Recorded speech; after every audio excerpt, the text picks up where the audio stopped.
Comme annoncé notre invité, c'est M. Stanley Lucas. Stanley Lucas est spécialiste en développement politique international pour l'Amérique latine, les Caraïbes.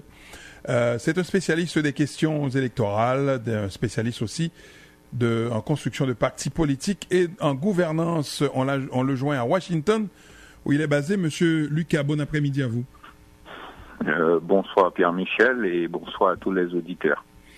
On est très content de vous accueillir sur le plateau du magazine L'Après-Midi Express pour parler d'élections, mais cette fois-ci en Haïti. La campagne électorale bat son plein. Les principaux, enfin ils sont au nombre de 27, mais il y a les principaux candidats qui sont en campagne depuis quelque temps, à l'exception probablement de Maryse Narcisse, qui n'avait pas encore lancé sa campagne. Ça m'a surpris. Je vais vous demander un peu plus tard qu'est-ce que vous pensez de ça. Ça va être lancé demain, je crois, la campagne électorale de Maryse Narcisse dans le nord du pays. Alors, quel regard, Stanley, vous portez sur cette campagne électorale en Haïti? Bon, il faut regarder deux choses. C'est l'administration de l'élection et la seconde, c'est l'environnement électoral. Au niveau de l'administration des élections, il y a beaucoup de questionnements. Est-ce que la décision du Conseil électoral de diminuer les bureaux de vote et d'augmenter le nombre d'électeurs par bureau de 450 à 550, est-ce que ça va avoir un impact négatif sur le processus en matière de gestion, parce que jusqu'à présent, les listes électorales ne sont pas disponibles dans les bureaux de vote et dans les bureaux électoraux municipaux. Toujours au niveau de l'administration électorale, on se pose des questions sur la liste électorale qui sera utilisée. Est-ce que ce sera la liste de 5,8 millions d'électeurs de 2015 ou est-ce qu'il s'agira de la liste de 6,2 millions publiée par l'Office national d'identification? Donc, il y a un doute à ce niveau et cette confusion peut aussi créer des problèmes. On a vu l'arrivée du matériel électoral, donc qui est déjà disponible et qui sera distribué aux différents centres et bureaux de vote.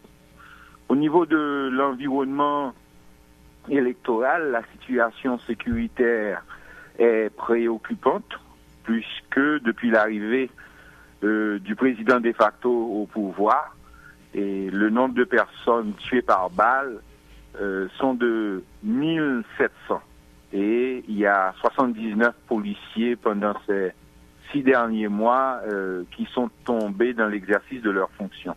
Donc il y a une préoccupation au niveau de la sécurité.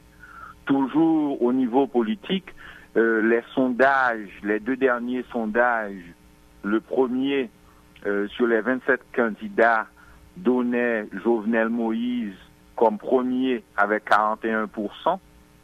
En deuxième position, Jude Célestin avec 25%.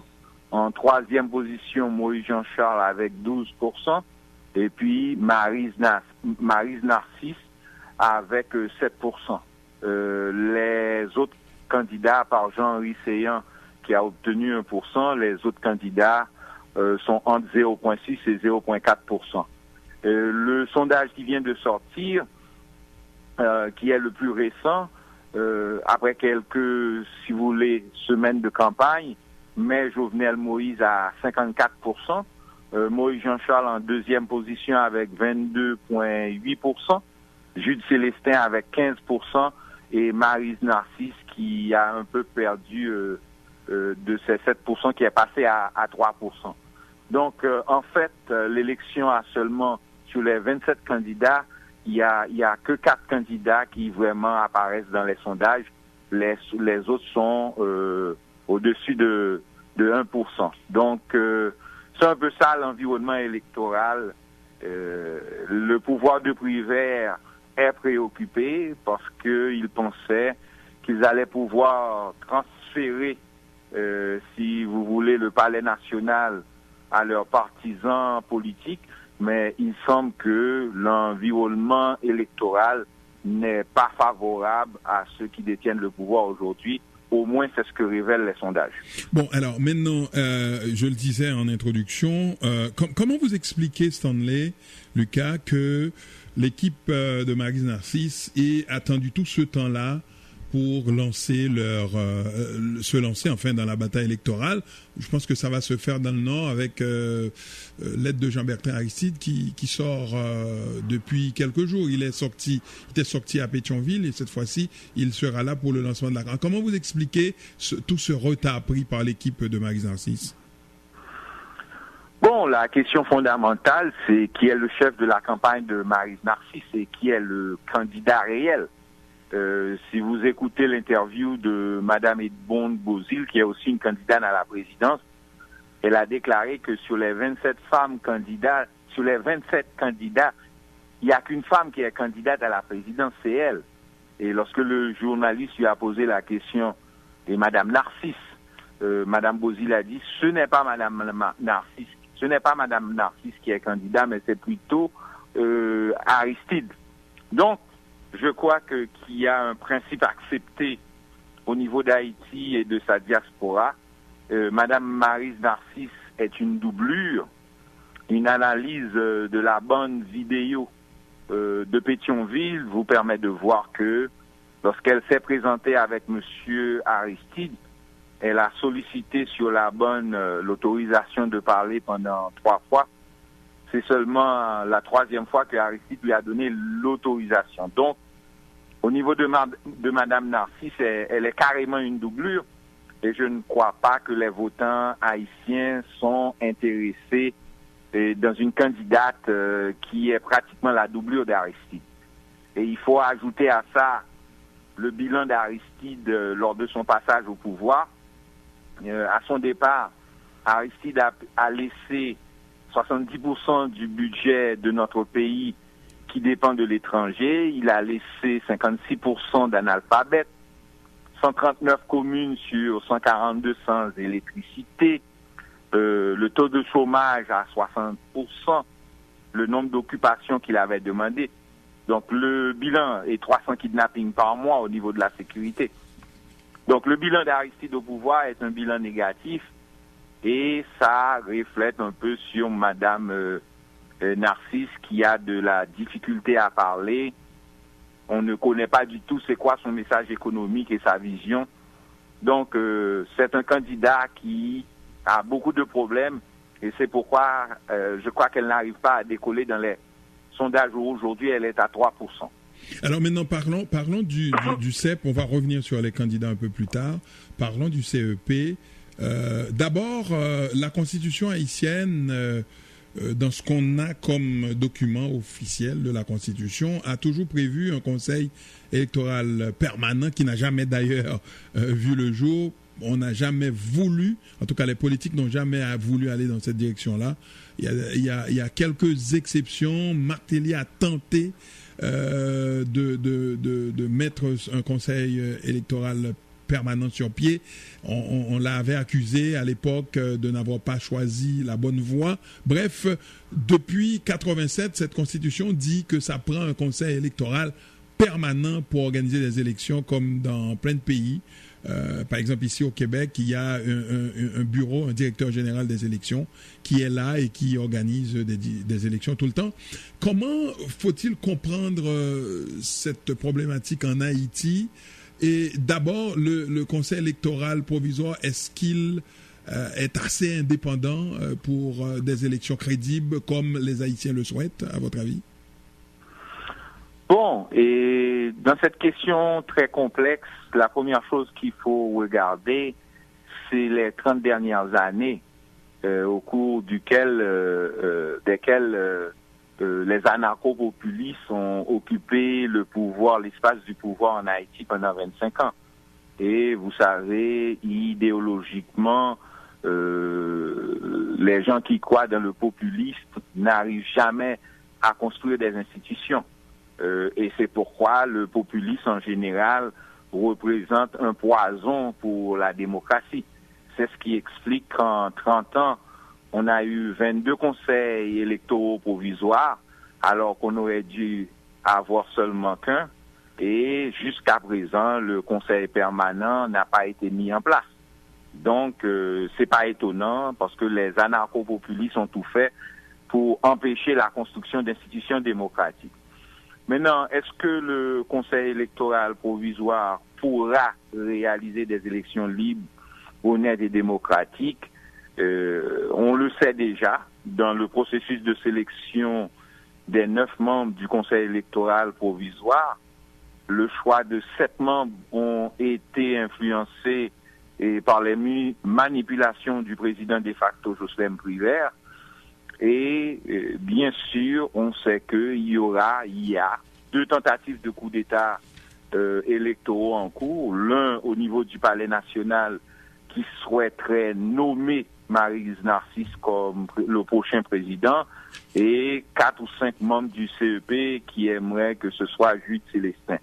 Mais lorsqu'on regarde les sondages, on voit difficilement comment ces gens vont pouvoir arriver à asseoir ce coup d'État parce que la volonté populaire est claire et comme on l'a vu en 2006, en 2010 et en 1990, lorsque l'intensité et la volonté populaire est là, il est pratiquement impossible de voler les élections et d'organiser un coup d'État électoral.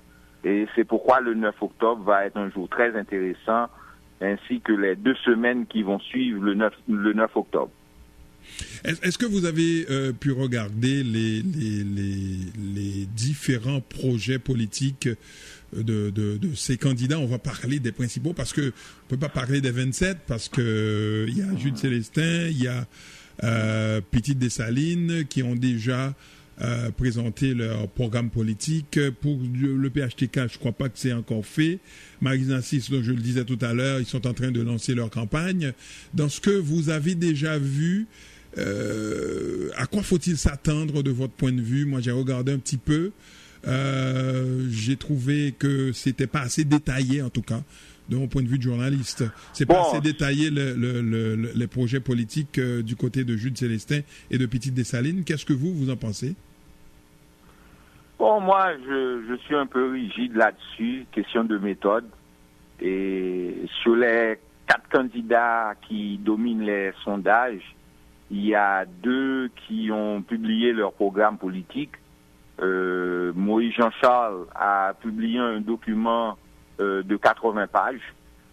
Pour ceux qui veulent avoir accès à ces documents-là, ils peuvent aller sur mon compte Twitter, @StanleyLucas01 ou @StanleyLucas01 ou sur ma page publique sur Facebook. Donc, ce document de 80 pages n'est pas un document sérieux. J'appelle ça, comme on le dit en créole, du coller-piécer, copy and paste. Donc, c'est pas une réflexion sérieuse sur les grands défis économiques et social et politiques du pays, et il n'y a pas de proposition de solution sérieuse. Donc, lorsqu'on parcourt les 80 pages de Moïse Jean-Charles, on voit que c'est une reprise de, si tu veux, de documents déjà lus quelque part.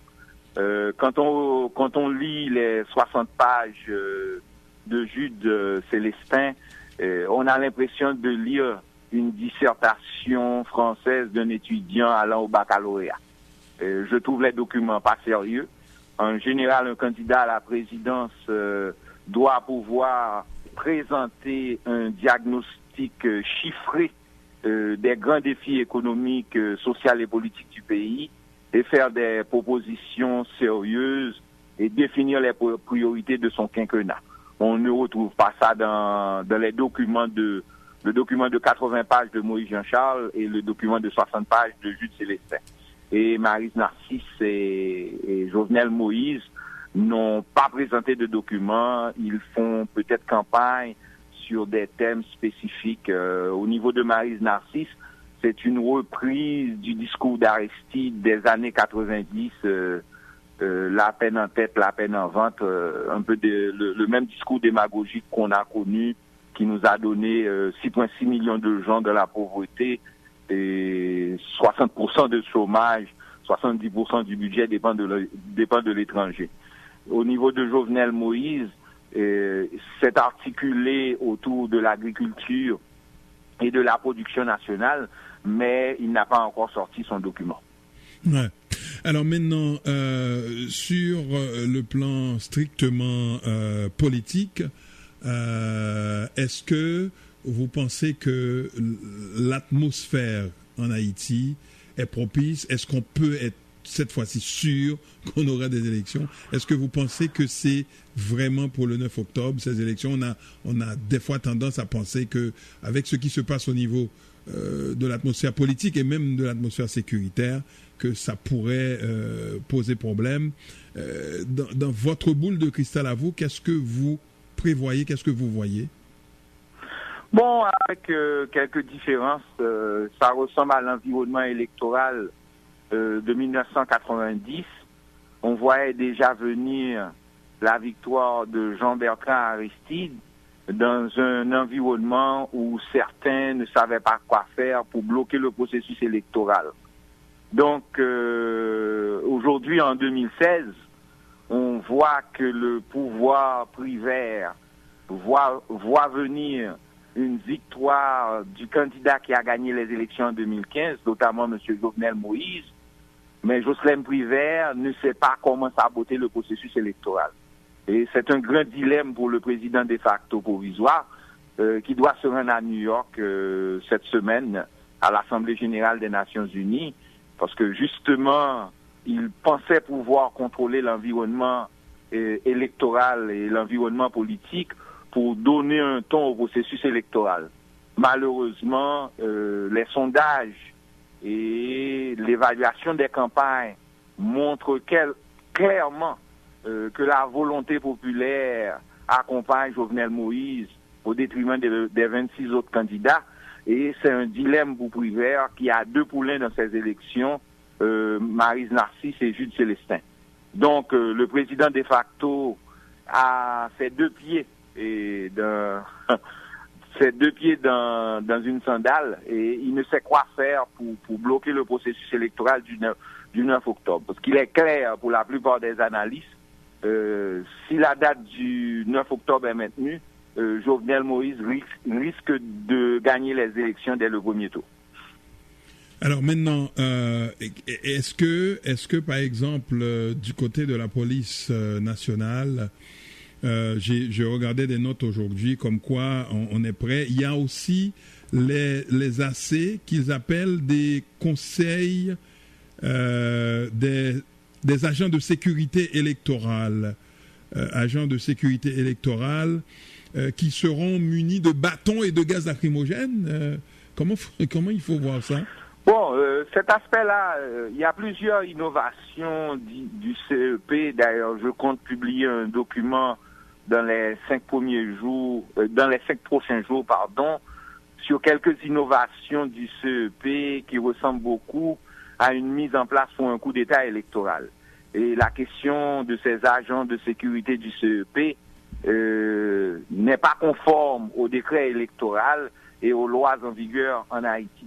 La sécurité est de la responsabilité de la police nationale d'Haïti et qui, en général, travaille avec le système judiciaire haïtien, notamment les juges de paix et les commissaires du gouvernement. Donc, le fait que le CEP, en plus des superviseurs électoraux, a créé une nouvelle fonction d'agent de sécurité électorale, ça risque de créer de gros problèmes vu que ce n'est pas prévu dans le décret électoral et il y aura probablement une utilisation abusive de cette fonction qui vient d'être créée au détriment de la loi et du décret électoral. Maintenant, il y a une question que beaucoup de gens se posent et j'ai même entendu des journalistes en parler. Le côté silencieux de Jude Célestin on ne le voit presque jamais. le côté silencieux, c'est quelqu'un qui ne parle pas, à part peut-être dans ces quelques meetings qu'il fait, mais on ne l'entend pas, il n'est pas dans les médias. Comment on analyse ça? Est-ce qu'on peut gagner une élection comme ça, de votre point de vue? Bon, la stratégie de communication politique de la campagne de... J'ai même entendu, excusez-moi Stanley, j'ai même entendu Anna Cassis dire que c'est pas moi qui suis candidat, c'est Jude, il faudrait qu'il parle un jour. Anna Cassis Hector, qui est de la paix. Je l'ai entendu sur radio, soit Caraïbes ou Vision 2000, je ne me rappelle plus, mais il a fait une sortie en ce sens pour montrer que c'est pas à lui de toujours parler, de prendre la parole, mais c'est à Jude Célestin de parler. Il faudra qu'il parle à un certain moment. Alors. Bon, la stratégie de communication politique de Jude Célestin est déficiente. Le premier commentaire, c'est que il a essayé d'imiter la stratégie électorale de Préval de 2006, où Préval était un peu muet, mais l'environnement politique en Haïti a changé à cause des réseaux sociaux, notamment Twitter, Facebook, le WhatsApp et Instagram. Et celui qui ne parle pas, c'est pour son malheur. Donc, le choix de la stratégie Préval de 2006, ne correspond pas à la réalité de 2016. Donc, la campagne de Jude Célestin au niveau de la communication politique a une très mauvaise lecture de la réalité politique et électorale de 2016. La seconde, c'est que le discours de Jude Célestin n'arrive pas à capter, si vous voulez, la population. Vous savez, lorsqu'il s'agit de gérer une campagne électorale et de préparer le message d'un candidat, il y a la formule M égale EC3 en français ou EK3 en créole. Ça veut dire que pour que le message soit capté, le message du candidat soit capté par la population, le message doit avoir de l'émotion, un certain contraste, de la crédibilité pour avoir la connexion. Donc, lorsqu'on regarde juste Célestin avec la formule M égale EC3 ou EK3 en créole, on voit que son message n'a pas d'émotion. Lorsqu'il parle, il n'y a pas de contraste, il n'y a pas de crédibilité, donc la connexion ne se fait pas. Et il y a des préoccupations aussi par rapport à Jude Célestin. Lorsque vous êtes candidat à la présidence, il y a deux émotions qu'il ne faut pas susciter chez les électeurs. Et la première, c'est la haine, et la seconde, c'est la peur. Et il y a deux candidats à la présidence qui suscitent ces deux émotions-là. C'est Maryse Narcisse à cause de Jean-Bertrand Aristide et Jude Célestin à cause de son passé par rapport à Robert Marcelot et par rapport au comportement violent de certains partisans de Jude Célestin à travers le pays. Alors dites-moi, Stanley, maintenant il y a le dossier de blanchiment d'argent dont Jovenel est accusé.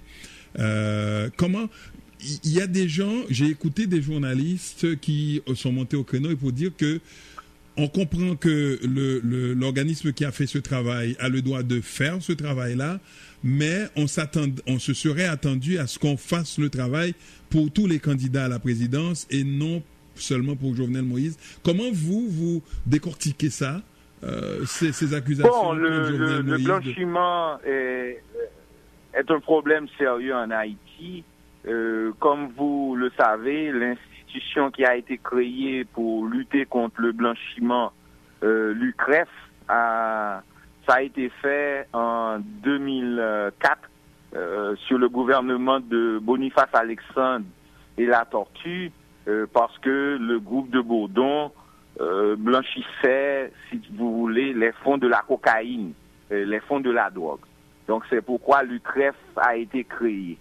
Bon, depuis lors, non seulement le groupe de Bourdon blanchit les fonds de la cocaïne, mais ils blanchissent aussi les fonds du crime organisé, particulièrement de la mafia russe. Leur système informatique est contrôlé par les Russes.